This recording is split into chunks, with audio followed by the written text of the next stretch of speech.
ప్రభునందు ప్రియమైన దేవుని బిడ్లారా, ఈ ఉదయకాల సమయంలో దేవుని అనుదిన వాగ్దాన ఈ పరిచర్య ద్వారా మరి ఒకసారి మిమ్మల్ని కలుసుకోవడానికి దేవుడు నాకు అనుగ్రహించిన ఈ గొప్ప ఈ భాగ్యాన్ని బట్టి మొదటిగా దేవాది దేవునికి ఎంతగానో కృతజ్ఞతాస్తుతులు చెల్లించిన, మరి ప్రాముఖ్యంగా ఈ అనుదిన ఈ వాగ్దాన ఈ పరిచర్యను వీక్షిస్తున్న ఆత్మీయులకు మీ అందరికీ ప్రభువైన యేసుక్రీస్తు నామములో శుభాభివందనాలు తెలియజేస్తూ ఉన్నానండి. దేవునికి స్తోత్రం. హల్లెలూయా, హల్లెలూయా.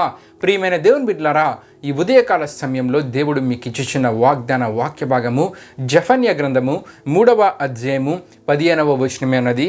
ఆ వాగ్దాన వాక్య భాగాన్ని మీ కొరకు నేను చదువుచూ ఉన్నాను. ప్రార్థనాపూర్వకంగా ఆలకించవలసిందిగా ప్రభువైన యేసుక్రీస్తు నామములో అందరినీ కోరుచున్నానండి. జెఫన్యా గ్రంథము 3వ అధ్యాయము 15వ వచనంలో ఈ విధముగా రాయబడి ఉన్నది. తాను మీకు విధించిన శిక్షను యెహోవా కొట్టివేసి ఉన్నాడు, మీ శత్రువులను ఆయన వెళ్ళగొట్టి ఉన్నాడు. ఇశ్రాయేలుకు రాజు అయిన యెహోవా మీ మధ్య ఉన్నాడు, ఇక మీదట మీకు అపాయము సంభవింపదు. దేవునికి స్తోత్రం. హల్లెలూయా, హల్లెలూయా. 4 ఆశీర్వాదాలకు సంబంధించిన వాగ్దానముగా ఈ వాగ్దానపు మాటను మనము చూస్తూ ఉంటాం. ఆ 4 ఏమిటి అని మనం ఆలోచిస్తే గనక, మొదటిగా శిక్ష నుండి తొలగింపబడడం, అంటే వారి మీద ఉన్న శిక్ష తొలగింపబడడం. రెండవదిగా ఏంటంటే శత్రువులు తొలగిపోవడం, వారికి విరోధముగా ఉన్నవారు తొలగిపోయేలా దేవుడు చేస్తారంట. మూడవదిగా దేవుడు వారి మధ్య ఉంటారండి. దేవుడు వారి మధ్య ఉంటారు గనుకనే 4వ ఆశీర్వాదం ఏంటంటే వారు దేనికి భయపడవలసిన అవసరం లేదు, ఏ అపాయము వారికి సంభవించదని దేవుడు అంటూ ఉన్నారు. ప్రియమైన దేవుని బిడ్డలారా, ఈ వాగ్దాన ఆశీర్వాదాన్ని దేవుడు ఎవరికి ఇస్తూ ఉన్నారంటే జెఫన్యా ప్రవక్త ద్వారా యూదా ప్రజలకు ఇస్తున్నట్లు దేవుని వాక్యంలో మనం చూస్తూ ఉంటాం. ఈ జెఫన్యా ప్రవక్త ఓషియా రాజు కాలంలో, ఈ యోధా రాజు అయిన ఓషియా రాజు కాలంలో ప్రవక్తగా సేవ చేసినట్లు దేవుని వాక్యంలో మనకి కనబడుతూ ఉందండి.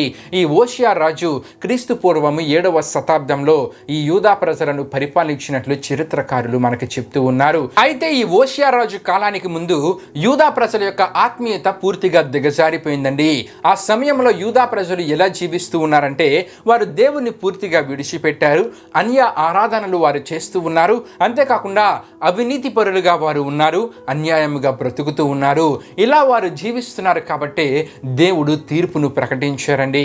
దేవుడు తీర్పును యూదా ప్రజల మీదకే కాదు, వారి చుట్టుప్రక్కల ఉన్న దేశాలు అంటే ఫిలిస్తీన్ల మీదకి, మోయాబీల మీదకి, అమ్మోనీల మీదకి, కూషీల మీదకి, అంతేకాకుండా అశ్షూరీల మీద కూడా దేవుడు ఏం చేశారంటే తన తీర్పును ప్రకటించారు. అయితే ఈ వాగ్దాన సందర్భానికి వచ్చేసరికి జెఫన్యా ప్రవక్త ద్వారా ప్రియమైన దేవుని బిడ్డలారా, దేవుడు భవిష్యత్తులో చేయబోయే పునరుద్ధరణ గురించిన గొప్ప వాగ్దానాన్ని అక్కడ ప్రకటిస్తూ ఉన్నారండి. ఆ పునరుద్ధరణకు సంబంధించిన వాగ్దానంలో ఏం జరుగుతుందంటే వారి మీద ఉన్న శిక్ష తొలగించబడతాది, శత్రువులందరూ వెళ్ళగొట్టబడతారు, అంతేకాకుండా దేవుని తోడును వారి పొందుకుంటారు, ఏ అపాయము సంభవించకుండా దేవుడు వారికి తోడుగా ఉండి వారిని ముందుకు నడిపిస్తారని చెప్పి ఈ వాగ్దానంలో మనం చూస్తూ ఉంటాం. ప్రియమైన దేవుని బిడ్డలారా, ఈ వాగ్దాన ఆశీర్వాదాన్ని మన జీవితంలో కూడా మనము పొందుకోవాలని ఆశిస్తూ ఉంటాం. ఎందుకంటే 4 ఆశీర్వాదాలు ఈ వాగ్దానంలో మనకి కనిపిస్తూ ఉన్నాయి. మనము పాపాన్ని విడిచిపెట్టి పశ్చాత్తాపపడి దేవుని దగ్గరికి వచ్చినప్పుడు ఈ 4 ఆశీర్వాదాలని మన జీవితంలో మనం పొందుకోగలం. మొదటిగా శిక్ష నుండి తొలగించబడడం, అంటే మన మీద ఉన్న శిక్ష నుండి మనకు విడుదల దొరుకుతుంది. పాపము చేస్తే పాపానికి తగ్గ శిక్ష ప్రతి ఒక్కరు అనుభవిస్తూ ఉంటారు. అయితే ఆ పాపాన్ని విడిచి దేవుని దగ్గరికి వచ్చినప్పుడు ప్రియమైన దేవుని బిడ్డలారా, దేవుని వాక్యంలో మనం చూస్తూ ఉంటాం. రోమీయులకు రాసిన పత్రిక 8వ అధ్యాయం 1వ వచనంలో చూస్తే, ఇప్పుడు క్రీస్తు యేసునందున్న వారికి ఏ శిక్షా విధియో లేదు. దేవునికి స్తోత్రం. హల్లెలూయా, హల్లెలూయా. పాపాన్ని విడిచి, పూర్తిగా పాపాన్ని విడిచిపెట్టి పరిపూర్ణమైన పశ్చాత్తాపముతో దేవుని దగ్గరికి స్వచ్ఛమైన పశ్చాత్తాపముతో మనం వచ్చినప్పుడు ఆ శిక్ష నుండి విడిపించబడగలం.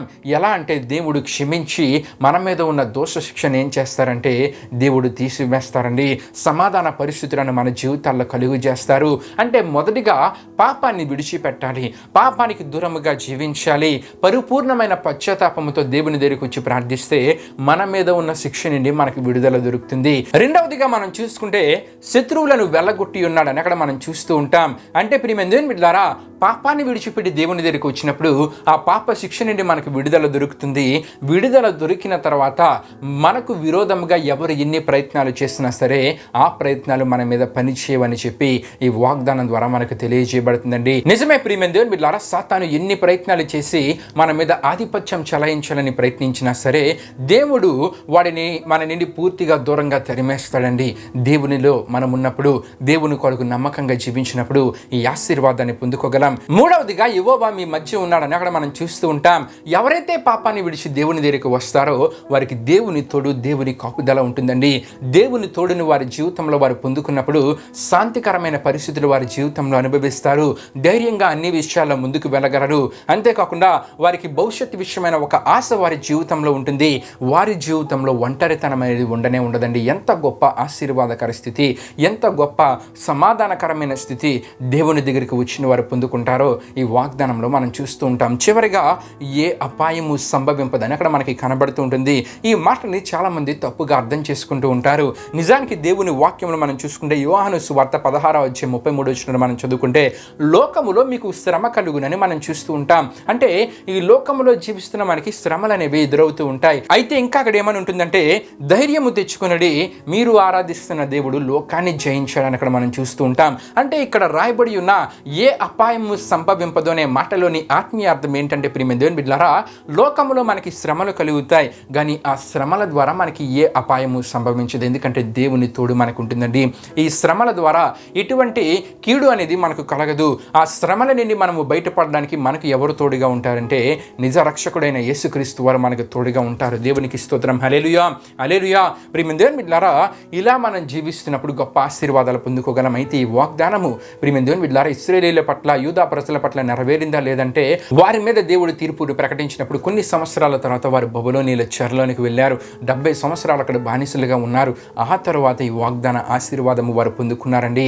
వారిని దేవుడు ఏం చేశారంటే వారి మీద ఉన్న శిక్షను వారి నుండి తొలగించారు, శత్రువుల నుండి వారిని విడిపించారు, వారిని వారి ప్రాంతానికి చేర్చి దేవుడు వారికి తోడుగా ఉన్నారు. అంతేకాకుండా ఇకపై ఏ అపాయము సంభవించకుండా, అంటే వారికి శ్రమ కలిగినా సరే దేవుడు వారికి తోడుగా ఉండి ఏ కీడు కలగకుండా కాపాడినట్లు దేవుని వాక్యంలో మనం చూస్తూ ఉంటాం. గనుక ప్రియమైన దేవుని బిడ్డలారా, ఈ వాగ్దానాన్ని నేను ముగిస్తూ ఉన్నానండి. మన జీవితంలో పాపాన్ని విడిచిపెట్టి పూర్తిగా పశ్చాత్తాపపడే దేవుని దగ్గరికి వస్తే మొదటిగా ప్రియమైన దేవుని బిడ్డలారా మన మీద ఉన్న పాప శిక్షను దేవుడు కొట్టివేస్తారు, సమాధాన పరిస్థితులను దేవుడు కలుగు చేస్తారు. రెండవదిగా మనకు విరోధముగా సాతానుగాడు ఎన్ని ప్రయత్నాలు చేసినా సరే ఆ ప్రయత్నాలలో సాతానుగాడు సఫలీకృతులు అవ్వలేడండి. మూడవదిగా దేవుని తోడు వారి జీవితాల్లో అనుభవించగలరు. అంటే దేవుడు తోడుగా ఉండి వారికి ఒంటరితనం అనేది అనిపించకుండా దేవుడు వారిని ముందుకు నడిపిస్తారండి. చివరిగా ఏ అపాయము సంభవించకుండా, ఎటువంటి పరిస్థితులు ఈ లోకంలో ఎదురైనా సరే దాని ద్వారా కీడు మనకి కలగకుండా దేవుడు కాపాడుతూ ముందుకు నడిపిస్తారు. కనుక ప్రియమైన దేవుని బిడ్డలారా, ఏదైనా పాపం ఉంటే కనుక దాన్ని విడిచిపెట్టండి. పశ్చాత్తాపపడి దేవుని దగ్గరికి వచ్చినట్లయితే ఈ వాగ్దాన ఆశీర్వాదాన్ని మీ జీవితంలో మీరు పొందుకోగలరు. దేవుడి పరిశుద్ధ వాగ్దానాన్ని మన వినికిడిలో దీవించునుగాక. ఆమేన్. ప్రార్థన చేసుకుందాం. మహిమ స్వరూపైన మా ప్రభువా, జీవాధిపతి అనేసి అని ఘనమైన నామానికే మహిమ ఘనత ప్రభావం చెల్లించినాం దేవా. ఇప్పుడు వరకు జరిగిన ఈ వాగ్దాన ఈ కార్యక్రమంలో మాతో పాటు తోడుగా ఉండి నడిపించిన దేవా, మీకే వేలాది వందనములు కృతజ్ఞతాస్తుతులు చెల్లించినాం దేవా. ఈ వాగ్దానాన్ని విన్న ప్రతి ఒక్కరిని మీరు దీవించండి, ఆశీర్వదించండి. వారిలో ఏమైనా బలహీనతలు ఉంటే కనుక వారిని వారు సరి చేసుకునేట ద్వారా ఈ వాగ్దాన ఆశీర్వాదాన్ని వారి జీవితంలో వారు పొందుకోగలిగేలా మీరు కార్యాన్ని జరిగించండి. గొప్ప వాగ్దాన ఆశీర్వాదకర స్థితి దేవా, ఇది నీ ద్వారానే సాధ్యము. గొప్ప సమాధానకరమైన స్థితి నీ ద్వారానే సాధ్యము. ఎటువంటి సమస్య ఎదురైనా సరే ఏ అపాయము సంభవించకుండా ఆ కీడు నుండి మమ్మల్ని తప్పించగల దేవుడు నీవే గనుక ఈ వాగ్దానాన్ని విన్న ప్రతి ఒక్కరి వాగ్దానాన్ని విశ్వసించి నీ కొరకు నమ్మకంగా జీవిస్తూ బలహీనతను విడిచిపెట్టడం ద్వారా ఈ వాగ్దాన ఆశీర్వాదాన్ని వారి జీవితంలో వారు పొందుకోగలిగే మీరు కార్యాన్ని జరిగించండి. ప్రారంభం నుండి ఇప్పటి వరకు తోడైనందుకు మీకే వేలాది వందనములు కృతజ్ఞతాస్తుతులు చెల్లిస్తూ యేసు పరిశుద్ధ నామములో అడిగి వేడుకొనిచున్నాం తండ్రి. ఆమేన్. యేసు రక్తమే జయం, ప్రవేశ రక్తమే జయం, ప్రవేశ రక్తం సంపూర్ణమైనది, అపవాది క్రియలకు అనంత నాశనం కలుగును గాక. ఆమేన్. ప్రభు మిమ్మును మీ కుటుంబములను దీవించును గాక. ఆమేన్.